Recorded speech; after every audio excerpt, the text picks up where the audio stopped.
Okay, we are out here with Cali. She is a Beauceron. You don't see very many of those, so very awesome to have one. And even cooler, she's from the Northwest Territories. So she's from a long ways away, about 15 hours away, way up in the Arctic kind of thing. Like there's polar bears and stuff up there. So really awesome to both have her breed and have her from where she is with us. And now she's with us for not so awesome reasons. She's with us because she's resource guarding.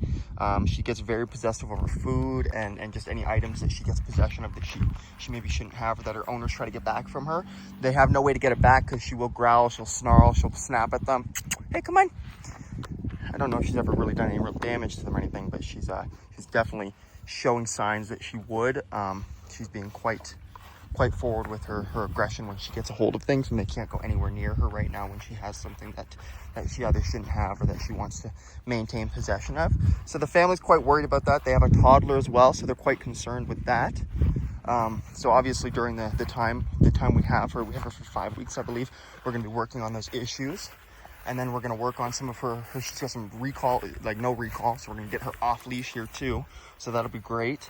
The off leash stuff will really tie into all of our resource guarding and all that stuff. And we'll get into that. We'll make some videos here along the way with her progress. But oftentimes, just like, most cases, we find these resource guarding issues are typically a lot more deeply rooted in relationship issues, issues within like authority within the relationship.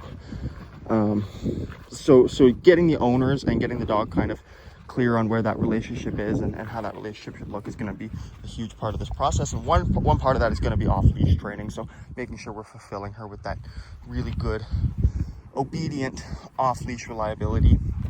Not just letting her off-leash to go run around a dog park in circles with zero recall or authority, but when we have her off-leash, we know she's going to listen reliably. She's going to want to stay with us. That will really help with the relationship aspect of things. And it will tie into the resource guarding stuff. It really will.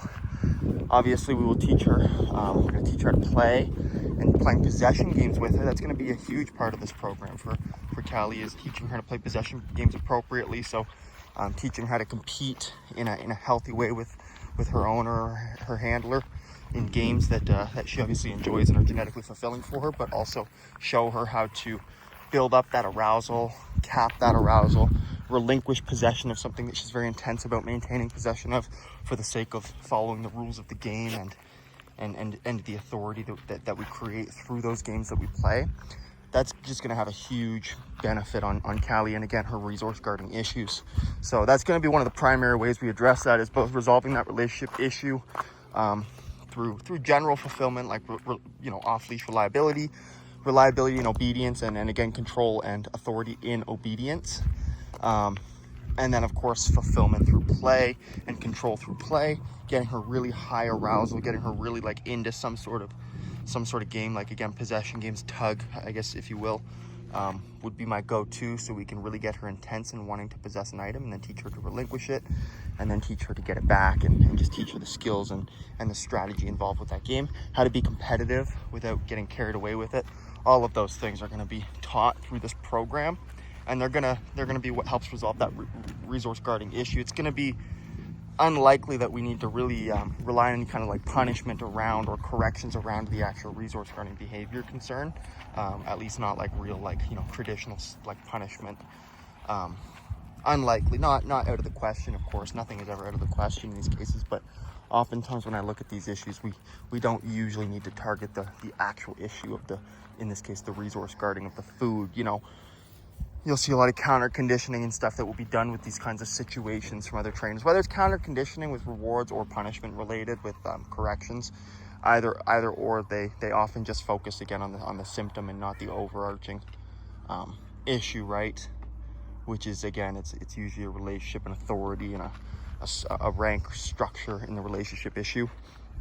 And so sitting there and doing counter conditioning with food, or just punishing the dog for growling at you when you go near their food, those things aren't going to really resolve the issue. They might band-aid it for a bit, but it will come back up. And especially when we look at things like counter conditioning for resource guarding and stuff, it can be beneficial in certain contexts, certain pictures and stuff, but it's very unlikely to carry over to real world scenarios, because you can't generalize counter conditioning the same way you can with the same way you can with punishment, of course. But if all you're doing is punishing once again, if all you're doing is punishing and not focusing on repairing that relationship in the areas where it's broken, then again, that's not going to work either. That's going to be a temporary band-aid for the solution, and it will come up and bite you in the butt, literally and metaphorically elsewhere.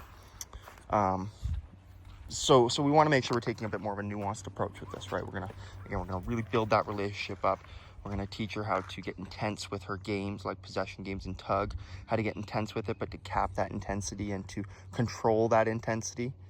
We're gonna channel that drive that she probably has, that possessive nature.